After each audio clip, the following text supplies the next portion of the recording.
Let's throw some jabs. The fight starts now! All right, Sergio, the fight between Gervonta Davis and Hector Luis Garcia is on. After Davis was arrested on a domestic violence charge last week, the accuser has since recanted. The Showtime pay-per-view between Davis and Garcia will proceed as scheduled. While Davis is a big favorite, Garcia comes into this fight fresh off back-to-back wins over Chris Colbert and Roger Gutierrez last year. So how dangerous is Hector Luis Garcia in this fight? Well, he's going to be dangerous because, one, he's a heavy-hitting southpaw, undefeated, coming off 2 big wins. This is going to be his 3rd fight in 11 months. So he's active, he's powerful, he's confident, and now you can throw in this into the mix, the fact where we don't know where Tank's head's going to be at. Because every professional fighter could tell you, Mannix, you have to be channeled in camp, focus on the task in hand, on the opponent. Nothing can go wrong in that focus. He spent the night in jail, you know, his mind racing. Yeah, I just think he's gonna have his hands full in the first half of the fight. But then after that, like true champions, he's gonna come out and land something big, normally like a left hand. It's gonna look similar like Rolly Romero, only more explosive. But I think Tank finds a way to win and stop this man. I tell you what, I'm a little bit surprised at how skeptical people are of the chances of Hector Garcia.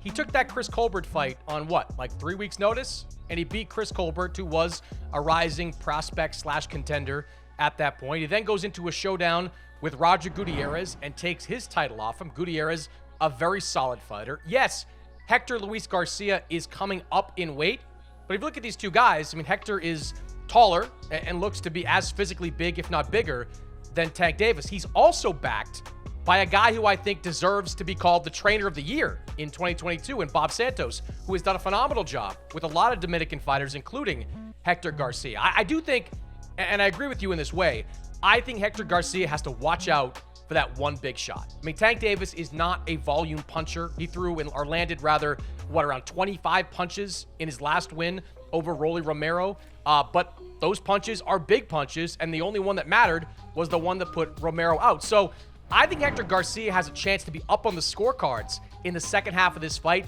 The key is going to be avoiding that big counter shot, not becoming something like Mario Barrios or Leo Santa Cruz or Rolly Romero, getting caught with the big one. If he's careful and he has the right game plan, I do think he has a shot to pull off an upset. He would have to really hurt Tank early and drop him and let Tank start backing up. Because we have seen Tank back up. I mean, he boxed against Romero in a smart way early in those rounds because he knew that Romero does have a big punch. So if he can come back and pot shot Garcia, run him into a left hand, because that's what he did with Romero. That's what you do with these heavy-handed, aggressive, come-forward fighters. You let him run into big shots. And Tank, not only can he power box on the back foot, but he can go looking and taking your head off on the front foot. I just think it's going to be all in the strategy. How fast does he want to take this man out? But it's a matter of time. I think Garcia keeps his head too high, chin in the air. He's not that fast. He's powerful, but all that comes second to the fact that defensively and with his technique, he's flawed. You know, it's interesting you say that, Sergio, because one of the things that surprised me is how dismissive some other top fighters are of Hector Garcia's chances. I mean, I talked to Ryan Garcia about this, who has a vested interest in the outcome of this fight, and he said he didn't think all that much of Hector Garcia. Devin Haney has said the same things. He had him in camp, and he said he sent him home after, a day or two. What does that tell you when guys that are familiar with the fighter are dismissive of his chances? Yeah, when I took a look at his videotapes, the first thing I realized is that he fights really upright with his chin in the air, and when he throws punches, he falls off balance and his chin's still up in the air. You're gonna get caught with something over the top. I mean, Tank Garcia or anyone else, Tank Davis and Ryan Garcia both will catch him slipping with that. That's what we see as professional fighters. The first thing you need to do is keep that chin tucked in, bend those knees if you're the taller fighter, elbows tucked in, and fight behind technique. Garcia doesn't have this, and that's the reason we're seeing fighters point this out. One thing we're sure about, if you keep your chin in the air against Tank Davis, he's going to find it at some point in the fight. And when he does, it usually means you get knocked out. He'll get detonated with an overhand left. Boom.